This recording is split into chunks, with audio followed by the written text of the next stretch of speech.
My name is Deborah Suter, and I'm a student at the University of the Fraser Valley. I'm standing on traditional, unceded territory of the Stalo Nation and the Chilkoyak tribe.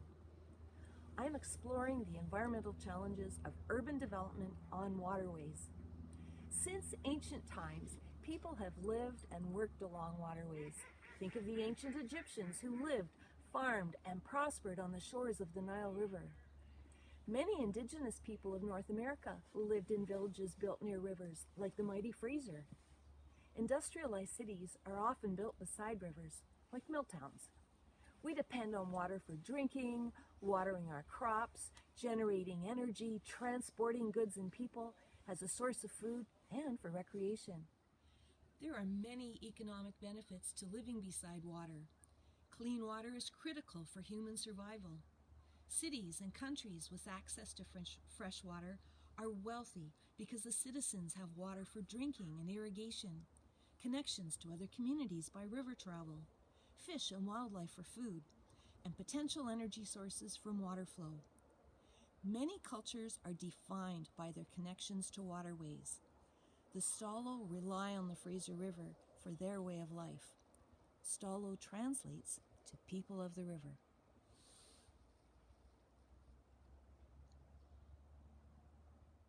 Cities benefit from being near water, but they also put a lot of pressure on watercourses.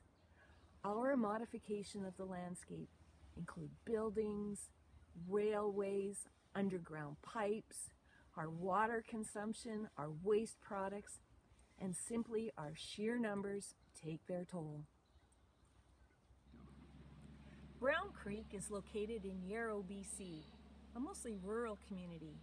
It is a tributary of the Vedder River and is probably named after the Browne family who settled in the area. For years, Browne Creek and other small waterways in Yarrow suffered from neglect. They simply weren't valued. They became dumping sites. Fishermen cut informal trails to gain access to trophy fishing on the Vedder River.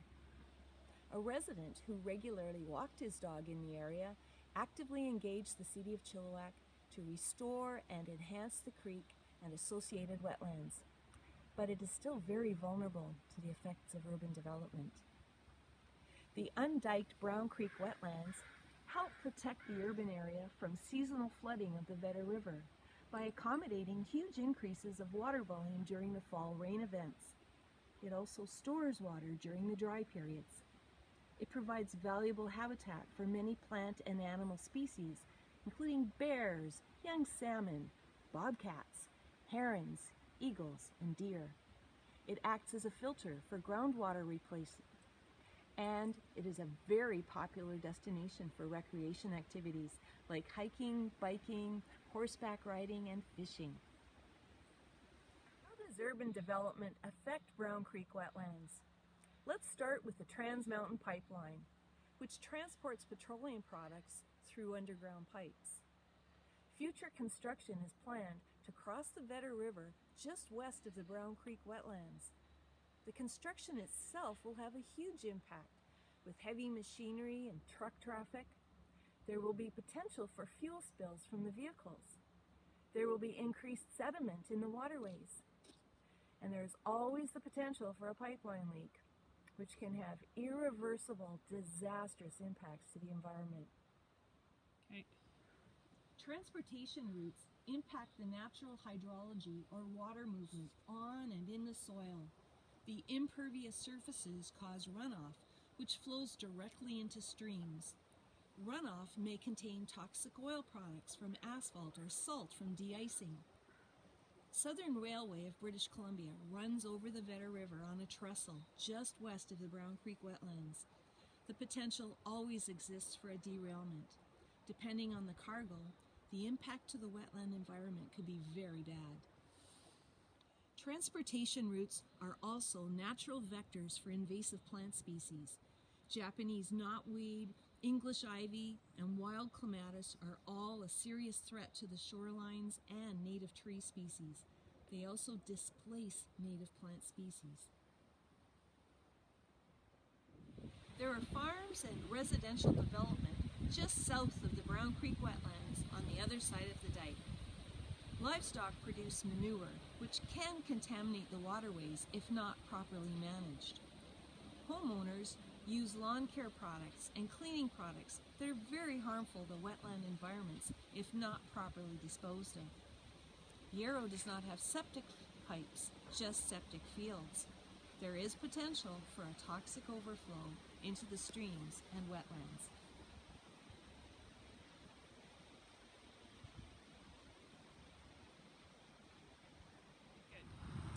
We can see that the urban population of Yarrow enjoys great benefits from the Browne Creek wetlands.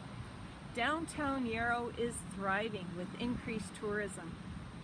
Yarrow has a history of some serious flooding, and the wetlands help lower the chances of a bad flood. Yarrow and the surrounding community has a responsibility to protect Browne Creek wetlands and all the other streams in the area.